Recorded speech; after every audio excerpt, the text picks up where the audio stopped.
Oh, you're just doing default music, huh? There we go. Hey, welcome back to On the Ranch. First try back. Yeah, Isn't that how it always is? You try it 20 times, and then as soon as we're not in an episode is when it happens immediately. Immediately. Okay, so we're done. We're done with the Baby Yoda talk unless we just feel like it, because it's the second episode. We can start cursing in 40 seconds. Yeah. So let's talk about our life some. We talked about the game. We talked about the Mando.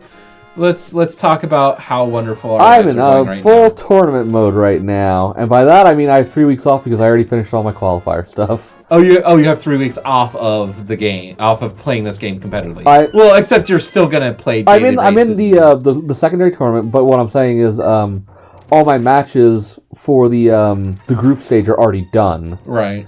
Like I'm already set to go into brackets. And you're already 4-0, aren't you? Yeah. So I actually seeded very nicely for the brackets. I have no idea how that's actually going to place and everything, but hey, it means you get to get cast again. Can we talk about your secret plan, or is that too secret? I mean, we can talk about it. Okay, and the goal is to clip this together in the end. So you're going to be in one of the more winnery brackets, hopefully. So you're likely to get cast, and if you at home /work/driving somewhere don't know what that means. People actually treat this like a sport. This is an e-sport. Yeah, in a way. I mean, you're just doing it very casually because you wanted to chill, and this is a thing you can do. I mean, almost blindfolded. I really did try like really hardcore to get into the main tournament. Like, yeah, right. Yeah, you're actually really good at this. You're just not. You're talking and holding a conversation and not using a tracker and not very serious at this moment. At this moment, but But rest assured, everyone, Amarith is very good at this. You can go to her Twitch channel and see. Yeah. What's your Twitch? Is it Twitch Amarith_Alterna. Amarith. A-M-A... It's up on the screen. Oh, look. There. You put it on the screen. Amarith didn't edit. Amarith made Amarith do an edit. There's Amarith. Yeah, that's her thing. So, yeah, you're actually genuinely good at this. And to give you an idea of where I placed last year compared to this year, even though I only went up like 20 points in a score from like around an average of 55 to 78 or so, or something like that. I only went up like 20 places because the competition was really high this year. Oh yeah, because more people are getting into it, so it's hard, and everyone that already was into it is getting better and better alongside you. Yes. What you just did is called Fake Flippers, and it works by, on the exact same frame that you hit the water, you do the screen transition because the game takes 2 frames to realize that you're to realize that you're in the water and you don't have flippers. Which, by the way, there has been more a recent development on fake flippers. People have discovered a new. There is a new way to do fake flippers. I've seen you do it, haven't I? No, I haven't perfected doing it yet. I would love to learn how to do it. I don't have the setup and the items to do it yet in this game. And by the way, if Amarith screws up the fake flippers on the way out of under this bridge, it locks the game and breaks it. Yeah. So, but you have this like super consistent setup here that gets you just like pixel perfect, and it works every single time. Right? You're not gonna make me look like an idiot? Yay. I think you've gotten it right about 100 times in a row, so that would have been hilarious if that was the first time. I haven't screwed it up since I lost a tournament match over it last year. Where if I would have gotten that and I went all the way like I normally do with the fake flipper, which is what you're about to do, correct? Yes. You would have won. I would have gotten the fire rod and done so many more things in a completely different order that I would have been like 20 minutes ahead instead of 20 minutes behind. Wow. It would have been that big of a 40-minute swing. Wow. Yeah, this game can get pretty swingy. It normally takes what? Someone of your skill, most seeds take about 90 minutes to 2 hours. Like 90, a really rough 90 minutes on a really good day. Like that's like a, oh god, everything lined up. Like in the very beginning of the seed. And 2 hours would be like, really rough for you, right? In the very beginning of the seed where... No, your first sub 2 hours is like a milestone in most people's career of this game. Yes. Throw a bottle. Whereas like in this game, this seed right here... Ooh, she gave you a fairy. In this seed right here... We had Dark World access at like 4 minutes in. I don't know if you're aware. Yeah, which could make the game really long or really short because it opens you up to so many possibilities. I could have already gone to like Thieves Town and stuff already, but I just wanted to... You could have gone to Hype Cave? I could have already gone to Hype Cave, yeah. Nobody knows what Hype Cave is unless they follow this game. Oh, there you go. We get to show off Hype Cave. because I'm trying to do the high density checks right now. I'm trying to find the items. I would like a sword. I'd like, fire rod or something really important, but I don't know where they are right yet. Mm-hmm. Of course. That's the because fun that's the point of Randomizer. Yeah, so when I asked about our lives, I was not actually segueing into talking about your wonderful tournament you wanted to brag. For people, well, yes, but also for people that are just tuning in, they're like, what the hell is Randomizer? Random on the Branch channel that I just started watching and saw an advertisement for? Yes, we likely paid money for you to watch this, or yesterday's episode. 5 cents. And is that about how much it costs per view? It costs us 5 cents to get a view? Yes. Because we're a tiny little YouTube channel and we don't make money, but we want to someday, so we try to make our channel bigger. And plus, we're big old, we like to show off. We like having an audience, we like doing things, so there you go.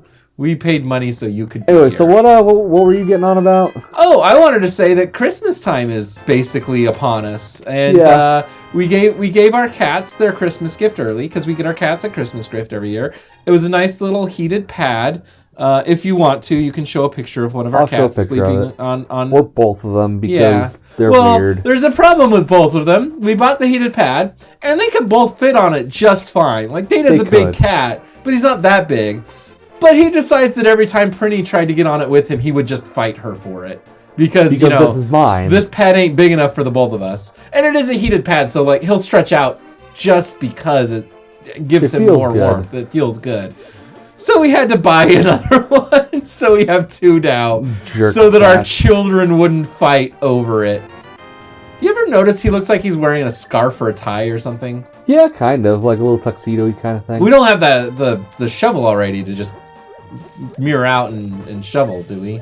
No. Okay. Oh, but you can get to Cave 45 here. I just got the mirror, so yeah. Yeah. This is called Cave 45 because somebody just numbered all the caves once, and this cave didn't have a name already. And it was just funny, so everyone just started calling it Cave 45. Now we call it South of Grove, but it'll always be Cave 45 for me. It's South of Grove because that's what it's called on the voice tracker. Oh, when you're playing with a tracker and you're using voice to command. Because okay, so I don't know why, but I'm apparently the one who is the biggest into the voice tracker, of all people, like ever. Yeah, like you probably use it more than any other runner. I probably use it more than anyone else. Okay, and I don't know why. It's for me, people are most people are against auto trackers for very specific reasons. Very specific, mostly dumb reasons. Yeah, but it's those reasons are being addressed, so it's whatever. Yeah, well, because they were flaws with the game, not flaws with the tracker. Yeah.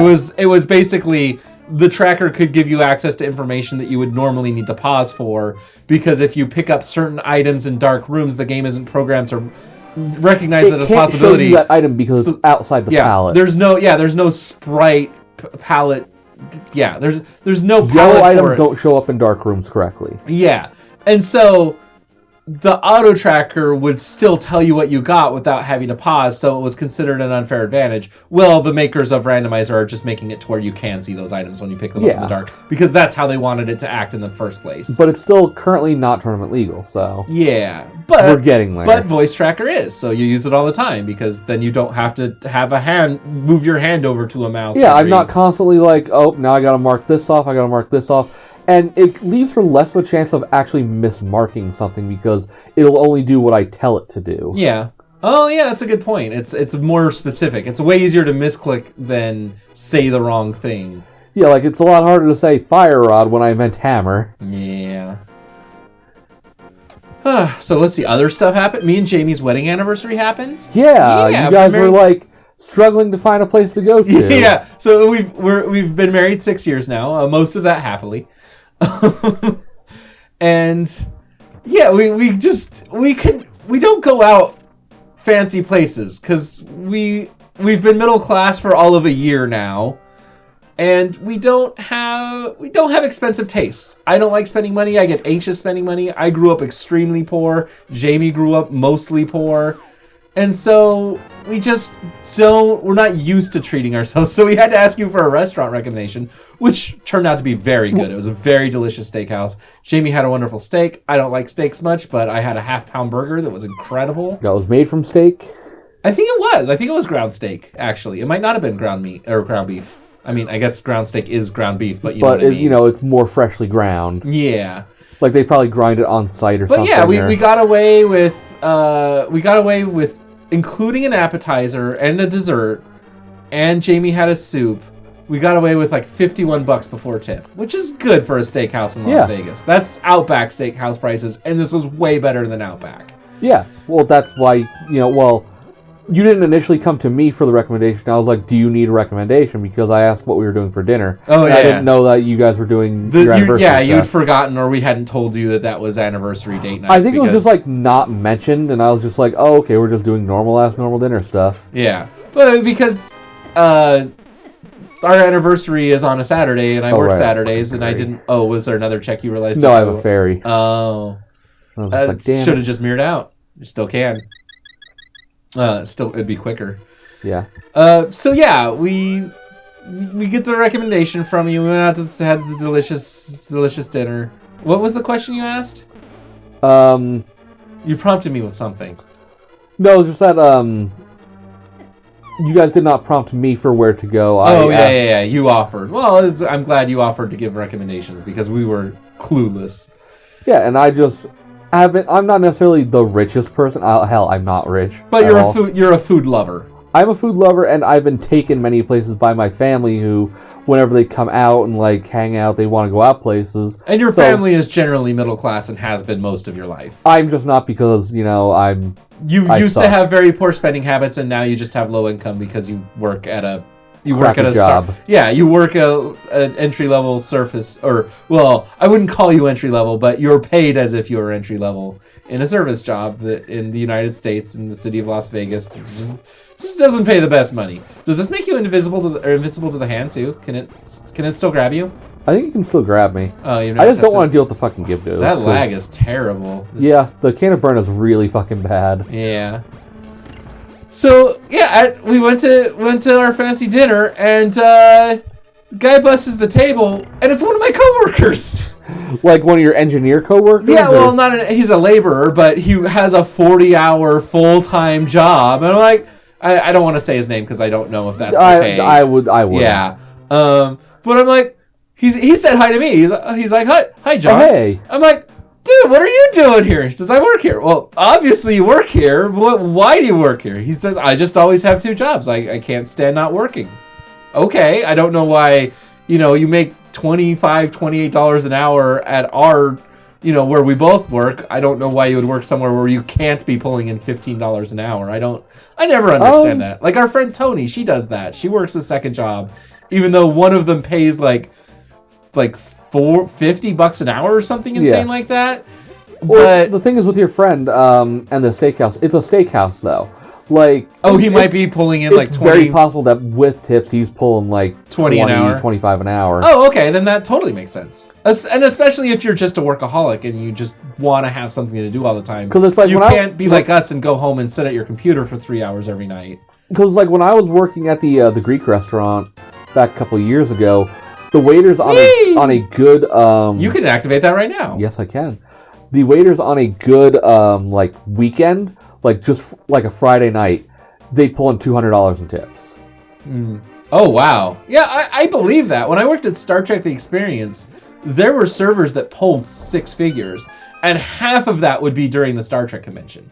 Like literally, they'd make $50,000 during the Star Trek convention in tips and wages.